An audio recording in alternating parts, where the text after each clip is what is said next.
13. Federal system. Political scientists have classified governments into unitary and federal on the basis of the nature of relations between the national government and the regional governments. By definition, a unitary government is one in which all the powers are vested in the national government and the regional governments, if at all exist, derive their authority from the national government. A federal government, on the other hand, is one in which powers are divided between the national government and the regional governments by the constitution itself and both operate in their respective jurisdictions independently. Britain, France, Japan, China, Italy, Belgium, Norway, Sweden, Spain and so on have the unitary model of government, while the US, Switzerland, Australia, Canada, Russia, Brazil, Argentina and so on have the federal model of government. In a federal model, the national government is known as the federal government or the central government, or the union government, and the regional government is known as the state government or the provincial government. The specific features of the federal and unitary governments are mentioned below in a comparative manner. The term federation is derived from a Latin word fidus, which means treaty or agreement.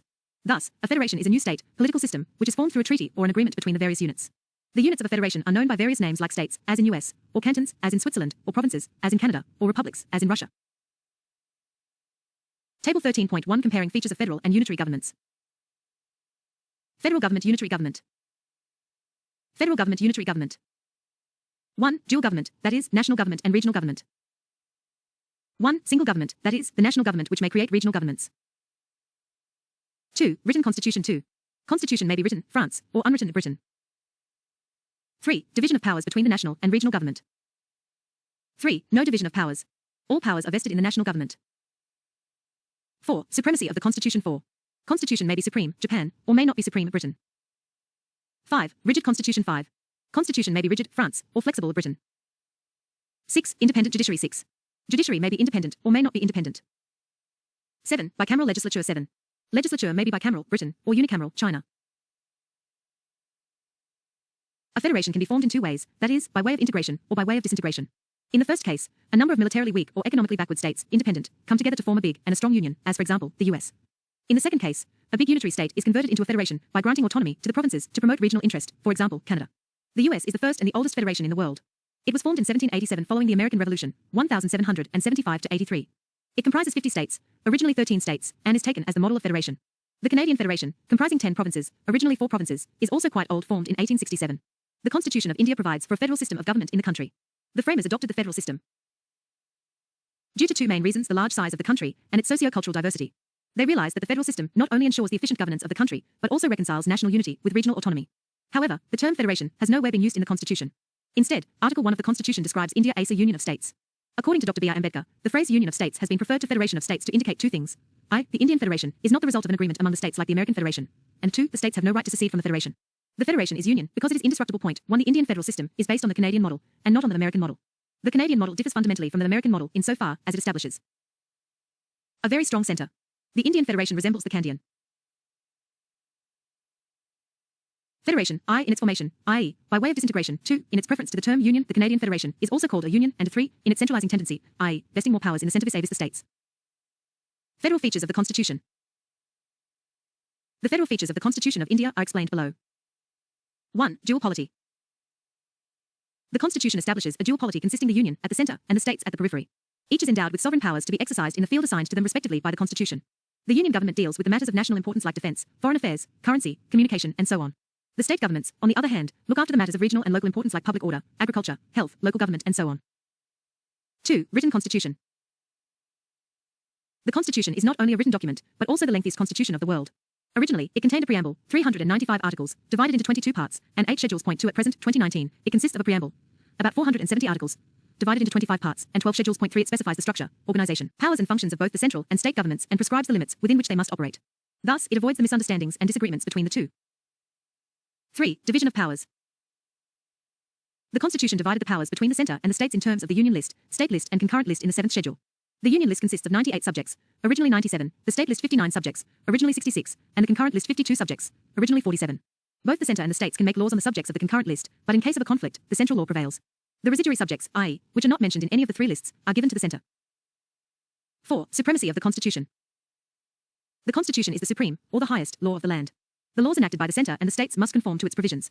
Otherwise, they can be declared invalid by the Supreme Court or the High Courts through their power of judicial review. Thus, the organs of the government, legislative, executive, and judicial, at both the levels must operate within the jurisdiction prescribed by the Constitution. 5. Rigid Constitution. The division of powers established by the Constitution, as well as the supremacy of the Constitution, can be maintained only if the method of its amendment is rigid. Hence, the Constitution is rigid to the extent that those provisions, which are concerned with the federal structure, i.e., center-state relations and judicial organization, can be amended only by the joint action of the central and state governments. Such provisions require for their amendment a special majority 4 of the Parliament and also an approval of half of the state legislatures.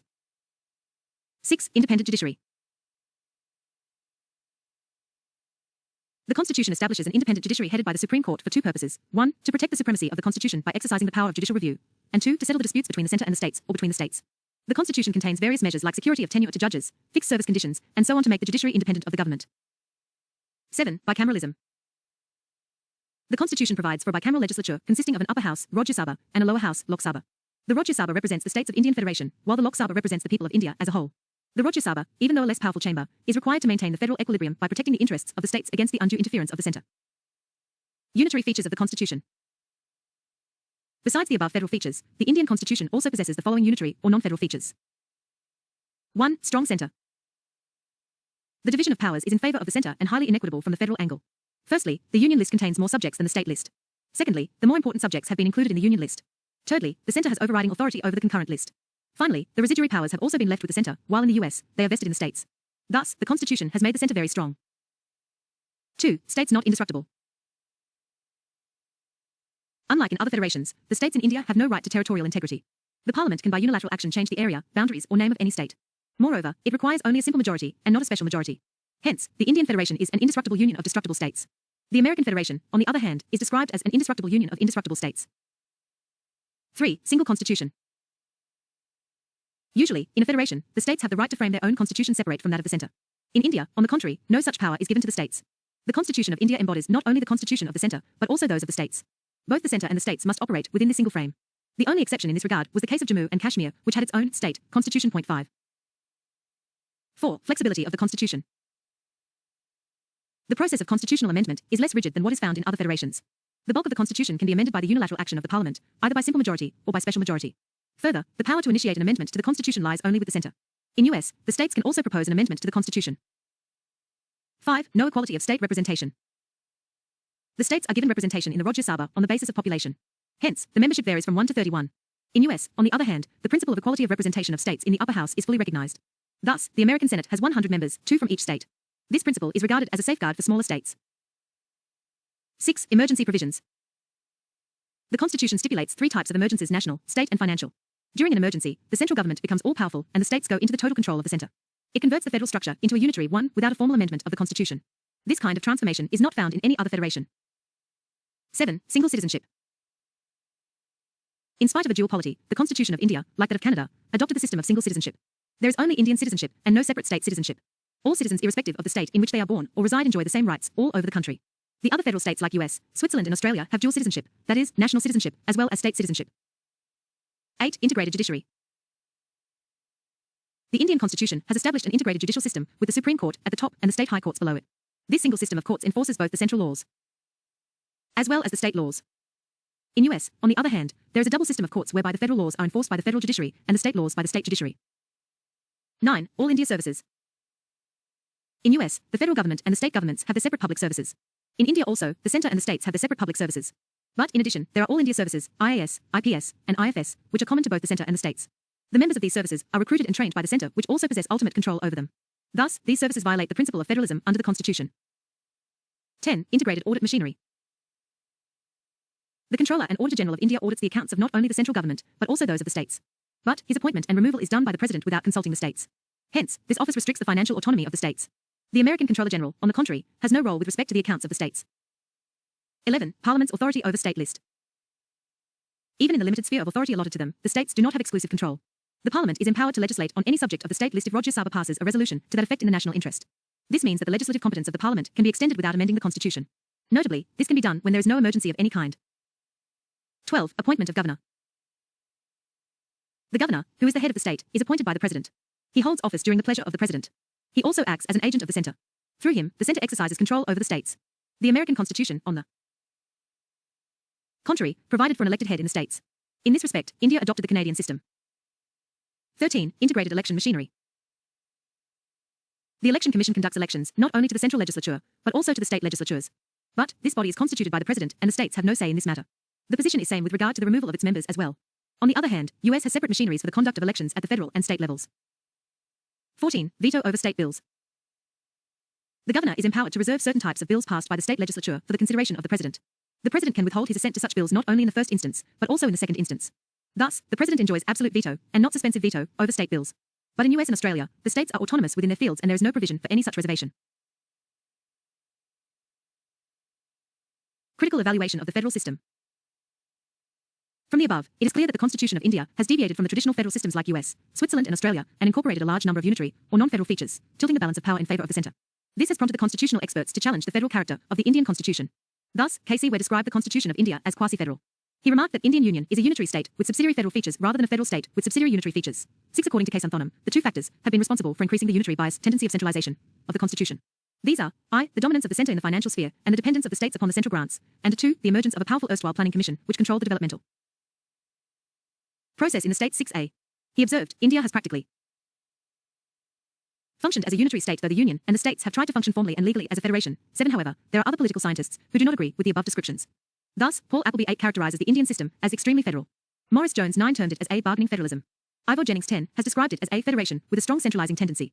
He observed that the Indian constitution is mainly federal with unique safeguards for enforcing national unity and growth. Alexandrovich 11 stated that India is a case sui generis, i.e., unique in character. Granville Austin 12 called the Indian federalism as a cooperative federalism. He said that though the Constitution of India has created a strong central government, it has not made the state governments weak and has not reduced them to the level of administrative agencies for the execution of policies of the central government. He described the Indian Federation as a new kind of federation to meet India's peculiar needs. On the nature of Indian Constitution, Dr. B.R. Ambedkar made the following observation in the Constituent Assembly. The Constitution is a federal constitution in as much as it establishes a dual polity. The Union is not a league of states, united in a loose relationship, nor are the states the agencies of the Union, deriving powers from it. Both the Union and the states are created by the Constitution, both derive their respective authority from the Constitution. 13. He further observed, yet the Constitution avoids the type mold of federalism, and can be both unitary, as well as federal according to the requirements of time and circumstances. Point 14. While replying to the criticism of over-centralization in the Constitution, he stated, a serious complaint is made on the ground that there is too much centralization and the states have been reduced to municipalities. It is clear that this view is not only an exaggeration, but is also founded on a misunderstanding of what exactly the Constitution contrives to do. As to the relations between the center and the states, it is necessary to bear in mind the fundamental principle on which it rests. The basic principle of federalism is that the legislative and executive authority is partitioned between the center and the states not by any law to be made by the center, but by the Constitution itself. This is what the Constitution does. The states are in no way dependent upon the center for their legislative or executive authority. The states and the center are co-equal in this matter. It is difficult to see how such a constitution can be called centralism. It is, therefore, wrong to say that the states have been placed under the center. The center cannot by its own will alter the boundary of this partition. Nor can the judiciary. Point 15 in Bamai Case 16, 1994, the Supreme Court laid down that the Constitution is federal and characterized federalism as its basic feature. It observed, the fact that under the scheme of our Constitution, greater power is conferred upon the center vis a vis the states does not mean that the states are mere appendages of the center. The states have an independent constitutional existence. They are not satellites or agents of the center. Within the sphere allotted to them, the states are supreme. The fact that during emergency and in certain other eventualities their powers are overridden or invaded by the center is not destructive of the essential federal feature of the Constitution. They are exceptions and the exceptions are not a rule. Let it be said that the federalism in the Indian Constitution is not a matter of administrative convenience, but one of principle, the outcome of our own process, and a recognition of the ground realities. In fact, the federalism in India represents a compromise between the following two conflicting considerations. 17. I. Normal division of powers under which states enjoy autonomy within their own spheres. And 2. Need for national integrity and a strong union government under exceptional circumstances. The following trends in the working of Indian political system reflects its federal spirit. I. Territorial disputes between states. For example, between Maharashtra and Karnataka over Belgaum. 2. Disputes between states over sharing of river water. For example, between Karnataka and Tamil Nadu over Kaveri water. 3. The emergence of regional parties and their coming to power in states like Andhra Pradesh, Tamil Nadu, etc. 4. The creation of new states to fulfill the regional aspirations. For example, Mizoram or Jharkhand. The demand of the states for more financial grants from the center to meet their developmental needs. 6. Assertion of autonomy by the states and their resistance to the interference from the center. 7. Supreme Court's imposition of several procedural limitations on the use of Article 356 of President's rule in the states by the center. 18. Notes and references. 1. Constituent Assembly Debates, Volume 7, p. 43. 2. The American Constitution originally consisted only 7 articles, the Australian 128 and the Canadian 147. 3. The various amendments carried out since 1951 have deleted about 20 articles and 1 part, 7, and added about 95 articles, 4 parts, IVA, IXA, IXB and ZIVA, and 4 schedules, 9, 10, 11 and 12. 4. A majority of 2/3 of the members of each house present and voting and a majority of the total membership of each house. 5. Till 2019, the erstwhile state of Jammu and Kashmir enjoyed a special status by virtue of Article 370 of the Constitution of India. 6. K.C. Ware, Federal Government, 1951, p. 28. 6a. In 2015, the Planning Commission was replaced by a new body called Niti Aayog, National Institution for Transforming India. 7. K. Santhanam, Union-State Relations in India, 1960, pp. 50-70. 8. Paul Appleby, Public Administration in India, 1953, p. 51. 9. Morris Jones, The Government and Politics in India, 1960, p. 14. 10. Ivor Jennings, Some Characteristics of the Indian Constitution, 1953, p. 1. 11. C. H. Alexandrovich, Constitutional Development in India, 1957, pp. 157-70. 12. Granville Austin, The Indian Constitution Cornerstone of a Nation, Oxford, 1966, pp 186-88. 13. Constituent Assembly Debates, Volume 8, p. 33. 14. Ibid, Volume 7, pp 33-34. 15. Dr. B.R. Ambedkar's speech in the Constituent Assembly on the 25th of November, 1949 reproduced in the Constitution and the Constituent Assembly, Lok Sabha Secretariat, 1990, p. 176. 16. S. Albemarle vs. Union of India, 1994. 17. Subhash C. Kashyap, Our Parliament, National Book. Trust, 1999 edition, p. 40. 18. S. Albemarle vs. Union of India, 1994. For the details of the judgment, see President's Rule in Chapter 16. T. 14. Center State Relations.